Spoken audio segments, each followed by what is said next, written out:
Vamos lá, agora a gente vai falar um pouquinho, nesse vídeo sobre o GH, ou também conhecido como hormônio do crescimento, beleza? Então aqui eu fiz alguns dos órgãos, que o GH atua. A gente tem fígado, tecido adiposo, tecido muscular e o tecido ósseo, beleza? E a gente vai citar um pouquinho de como o GH atua em cada um desses órgãos aí, desses tecidos, tá? Mas antes, vamos começar aqui falando sobre a síntese do GH. Então aqui a gente tem o hipotálamo, né? E a hipófise, que a gente viu ampliado no primeiro vídeo, tá? Aqui a gente viu, que o núcleo arqueado, que é esse neurôniozinho azul aqui, ele vai liberar o GHRH, é o hormônio liberador do hormônio do crescimento, que vai atuar nessa célula aqui específica, chamada de somatotropo, e o somatotropo ele vai liberar o GH, o hormônio do crescimento. E uma vez que esse hormônio do crescimento, esse GH é liberado, ele vai aonde? Ele vai para o vaso sanguíneo, beleza? Então isso aqui são vasos sanguíneos, que vão fazer o transporte do GH. Como a gente viu que o GH ele é um hormônio peptídico, ele se dissolve no plasma e ele vai para diferentes órgãos aí. O GH, quando ele vai para o sangue, ele pode atuar diretamente nos tecidos, como ele também pode se ligar aqui a receptores no fígado, Então a gente tem receptores de GH aqui no fígado, Uma vez que esse GH ele se liga a esses receptores, esses receptores de GH no fígado, eles são ligados à proteína quinase, ou seja, a gente vai ter a síntese, de várias proteínas do fígado e tal, mas de modo geral, de modo resumido, aí no final do processo, a gente vai ter que o fígado ele vai produzir IGF-1, beleza? Vai produzir IGF-1 e esse IGF-1 ele vai novamente para a corrente sanguínea, beleza? Então aqui a gente tem, corrente sanguínea, tá? Então o IGF-1 ele vai para a corrente sanguínea. Da corrente sanguínea, ele vai chegar aqui a diferentes órgãos aí, diferentes partes do nosso corpo, beleza? Então, quando a gente fala em GF1 e GH, o efeito dos dois vai ser praticamente o mesmo, Qual que é a principal diferença entre eles? O GH, não só o GH, todos os hormônios, eles têm um tempo de vida, Então, o GH, em forma de GH, no formato GH, ele tem um tempo de vida estimado ali de mais ou menos 20, 30 minutos, Um tempo relativamente curto, Porém, quando esse GH ele ativa aqui esses receptores do fígado e a gente tem a produção do IGF-1, o IGF-1 ele vai ter um efeito muito mais potente do GH e também mais duradouro, Então o tempo de vida do IGF-1 ele é muito maior do que o do GH, podendo durar aí algumas horas, beleza? Então é por isso que a gente tem a formação do IGF-1, que é a insulina como hormônio do crescimento, como fator de crescimento, beleza? Esse IGF-1, como a gente comentou, ele vai chegar aqui no sangue, Então aqui a gente tem IGF-1 e ele vai para diferentes tecidos, como por exemplo aqui, para o tecido adiposo. Lá no tecido adiposo, a gente viu que uma das funções do GH e do IGF-1 é o quê? É aumentar a lipólise, ou seja, aumentar a quebra de gordura, quebra de lipídios. E como que o GH vai fazer isso? Então o GH ele vai se ligar a receptores específicos, aqui nas células adiposas, E quando ele se liga a esses receptores, ele vai ativar uma enzima específica, que é chamada de lipase sensível ao hormônio, tá? Então ele se liga a esse receptor aqui, ativa dentro dessa célula uma enzima que é chamada de lipase sensível ao hormônio. Eu vou desenhar ela aqui. Tá? Então essa aqui é a HSL, lipase sensível ao hormônio. O que essa enzima vai fazer? Essa enzima, ela é como se fosse uma tesoura. Então a gente tem que pensar nela como se ela fosse uma tesoura. O que ela faz? Ela corta os triglicerídeos, né? Quando ela corta esses triglicerídeos aqui, a gente tem liberação de glicerol e ácido graxo. Beleza? Então vamos lá, no tecido adiposo. O GH, o IGF-1, se liga a receptores que ativam a HSL, a lipase sensível ao hormônio, que vai fazer a quebra dos triglicerídeos em glicerol e ácido graxo. E esse glicerol aqui, ele é utilizado pelo fígado para sintetizar a glicose, através do processo de gliconeogênese. Beleza? Então a gente pode dizer que o GH ele vai estimular, por exemplo, a gliconeogênese. Beleza? Outra coisa que o IGF-1 e o GH também podem fazer. Então o IGF-1 ele pode vir aqui para o tecido muscular, né? Aqui no tecido muscular, o que o GH vai fazer, né? O GH ele vai se ligar a receptores aqui nesse músculo, né? O IGF-1 se liga a receptores. Quando ele se liga a receptores, ele vai ativar várias vias aqui dentro dessa célula e a gente vai ter algumas ações, né? Como, por exemplo, a abertura de canais para a entrada de aminoácidos, né? Então, canais de aminoácidos. Beleza? Então, daí a gente vai ter vários aminoácidos aqui no sangue, né? Então, aqui no nosso sangue, no vaso sanguíneo, a gente tem o quê? A gente tem aminoácidos, né? Então, a gente tem aminoácidos no sangue. Esses aminoácidos, eles vão sair aqui do sangue e eles vão entrar no nosso músculo, beleza? E quando a gente tem um aumento da concentração de aminoácidos nos músculos, né, a gente tem um aumento também da síntese de proteínas. Então, através desse mecanismo, o GH no músculo, ele vai aumentar a síntese proteica. Ou seja, né, quando a gente aumenta a síntese proteica, a gente tem um aumento dessa massa, da quantidade de músculo, né? Ou seja, a gente vai aumenta tamanho e função do músculo. Aumenta a síntese proteica, que, consequentemente, aumenta o tamanho e aumenta a função do músculo. Por quê? Imagina que a gente tem várias fibras musculares aqui, né?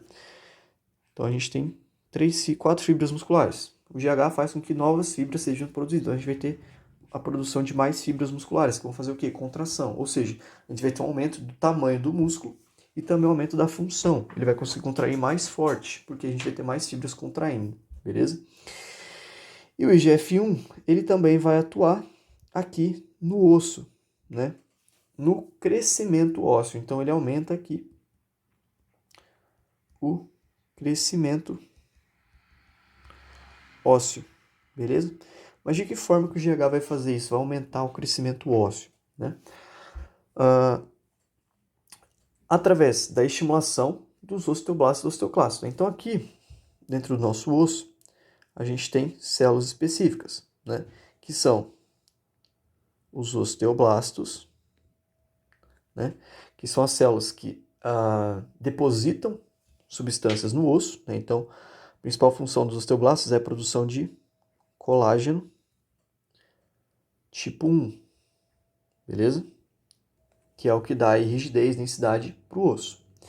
E a gente tem um outro tipo de célula, que são os osteoclastos. O que os osteoclastos fazem, né? Os osteoclastos, basicamente, eles fazem a reabsorção óssea. Então, o que seria a reabsorção óssea? Reabsorção óssea. Eles vão pegar, né, células que já estão inativas, né, células mortas ali, osteócitos, né, que são os osteoblastos envelhecidos. Eles vão degradar essas substâncias, liberando espaço para a deposição de colágeno, né? Então, o IGF-1 ele vai fazer o quê? Ele vai aumentar a atividade dos osteoblastos e também vai aumentar a atividade dos osteoclastos. Ou seja, a gente vai ter uma maior produção de colágeno do tipo 1, ou seja, uma maior deposição de tecido aqui nesse osso, né? E a gente vai ter uma maior reabsorção, uma maior degradação de tecido ósseo antigo, né? E isso é o que vai acontecer, vai acarretar um processo que a gente chama de ossificação endocondral, beleza? Então a gente vai ter um processo de ossificação endocondral. O que seria isso, né? A gente vai ter um aumento da densidade óssea, né? Então aumenta a densidade óssea, aumenta o crescimento ósseo, ele aumenta a espessura do osso, beleza? Então, função importante aí do IGF-1 no osso. E o IGF-1, ele também vai estar envolvido, né, em outro tipo de crescimento ósseo, né, que é o crescimento intersticial, ou seja, o crescimento em comprimento. Então, esse crescimento aqui, a gente vai ter o quê? A gente vai ter um alargamento do osso, ou seja, o osso vai ficar mais espesso, mais largo, né? Porém, o IGF-1 também atua em uma outra estrutura. Esses risquinhos aqui que eu fiz nas extremidades dos ossos, né, quando a gente é adolescente, a gente tem eles um pouco maiores, né, e conforme a gente vai crescendo, eles vão se fechando. Isso aqui, né, é chamado de cartilagem, é uma cartilagem hialina, né, ou é o disco epifisário, na verdade, né. Esse disco epifisário, ele é formado por uma cartilagem hialina. Cartilagem hialina porque é um tecido cartilaginoso, né? Ou seja, o IGF-1 ele vai vir aqui nessa cartilagem hialina e o que ele vai fazer? Ele vai estimular as células presentes nessa cartilagem hialina, que são os condroblastos. Beleza? Por quê? Porque é um tecido cartilaginoso. Então, em cartilagem a gente tem condroblastos. Então, o IGF-1 ele vai atuar aqui nesses condroblastos, aumentando a atividade dos condroblastos. Então, aumenta a atividade. Quando a gente tem um aumento na atividade dos condroblastos, a gente vai ter que eles vão aumentar de tamanho, né? Então aqui está um condroblasto, vão aumentar de tamanho, né? Eles também vão se replicar, ou seja, eles vão se dividir, né, em mais, aumentar a replicação. Então a gente vai ter mais células, né? E a gente também vai ter uma diferenciação, tá? Enfim, resumindo esses três, né, o que vai acontecer? A gente vai ter que esses condroblastos, né, o aumento da atividade desses condroblastos, vai fazer com que a gente tenha uma maior deposição de cartilagem aqui. E essa cartilagem ela vai sofrer um processo de ossificação, ou seja, essa cartilagem hialina ela vai virar osso. Quando ela vira osso, ela faz com que, né, então a gente tem uma deposição, vai aumentando a deposição aqui de cartilagem. O que vai acontecer? Essa cartilagem vai virando osso, ela vai empurrando as extremidades ósseas, né, fazendo com que a gente tenha o que a gente chama de crescimento intersticial. Ou seja, o osso ele vai crescer em comprimento, ele vai ficar comprido. Beleza? Então, é o IGF-1 e o GH que vão fazer isso. Meio bagunçado aqui, mas espero que tá dando para entender. Uma coisa que a gente não comentou sobre, né? O GH, para ele ser liberado, né, a gente precisa... existem alguns estágios, né, alguns estados que favorecem a liberação do GH. Né? Então, o GH ele é liberado principalmente durante o sono, tá? E para que o GH seja liberado, né, é importante que, então vamos lá, fatores que influenciam a liberação do GH. Beleza? Então, o primeiro deles. O GH, para que o GH seja liberado, né, a gente precisa ter um estado de hipoglicemia. Ou seja, baixo nível de glicose no sangue. Beleza? Outra coisa que estimula a liberação de GH é uma alta quantidade de aminoácidos no sangue. Então, quando a gente tem muito aminoácido no sangue, isso também vai estimular aí a liberação de GH, beleza? Outro fator que a gente também pode citar, atividade física, né? Então, atividade física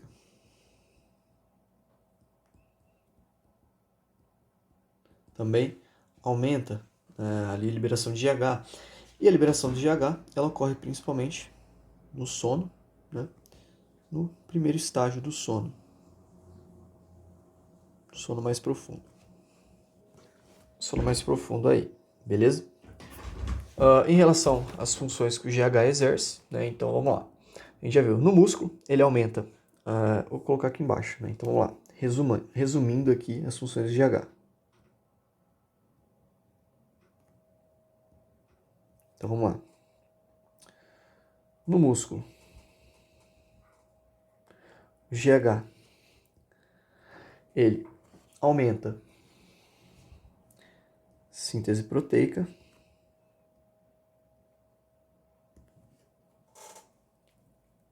né? E também aumenta a quantidade de proteínas. Obviamente, não aumentando a síntese proteica, aumenta a quantidade de proteínas, levando a um estado de hipertrofia, ou seja, um aumento da quantidade de massa muscular, beleza? Nos ossos. Nos ossos, o GH ele vai estimular a atividade dos osteoblastos e dos osteoclastos, aumentando assim, né, o crescimento endocondral e o crescimento intersticial, beleza? Endocondral tem a ver com a espessura do osso, intersticial, o comprimento do osso, beleza? E na cartilagem hialina também, né? Aqui no osso a gente também tem que ele vai atuar. Na verdade, é isso aqui, né? O crescimento intersticial, quando ele atua na cartilagem hialina, que fica ali na região do disco epifisário. Né? A gente chama de disco epifisário, aquela região nas extremidades do osso, próximo às epífises, beleza? E no fígado, né? Ele também vai atuar ali no fígado, causando a liberação de IGF-1. Síntese, né? Não só a liberação, mas a síntese e a liberação do IGF-1, que vai atuar de forma semelhante à do GH, beleza? No tecido adiposo, ele vai estimular, né, a lipólise,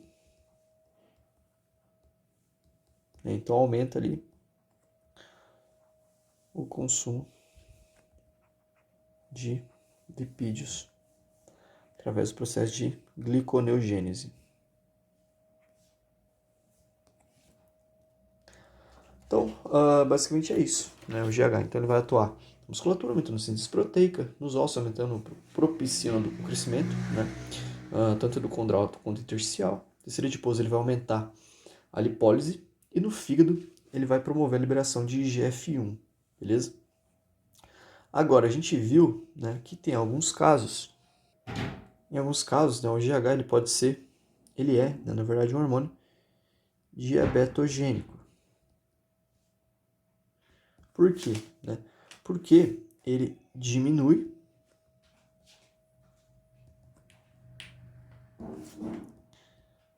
a captação de glicose. Né? Então ele diminui a captação periférica de glicose. Captação periférica de glicose é captação de glicose pelos tecidos. Né? E ele estimula também,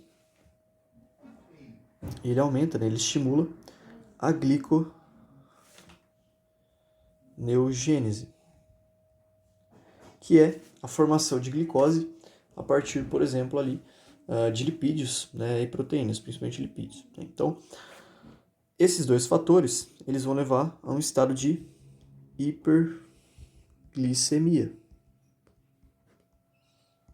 Hiperglicemia, beleza? Quando a gente tem um estado de hiperglicemia, a gente tem um aumento na liberação de insulina, aumenta a insulina, né? Essa insulina, sendo liberada em excesso a longo prazo, ela vai causar uma resistência à insulina. Ela vai causar uma dessensibilização. Então, causa uma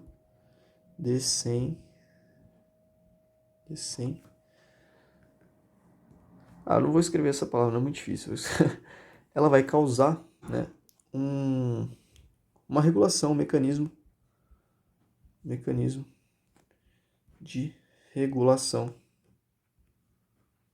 na célula, né, que é o que a gente chama de down regulation, ou seja, a célula ela vai adentrar a membrana, beleza? E aí isso pode levar, né, ali ao longo do tempo a um estado de diabetes, beleza?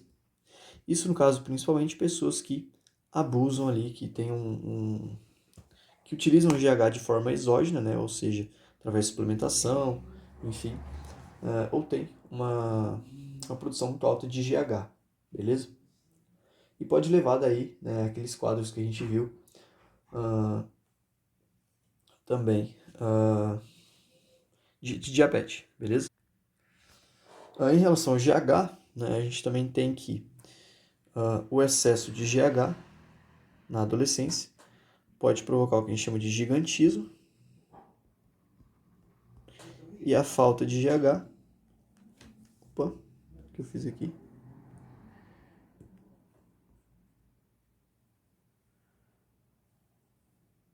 E a falta de GH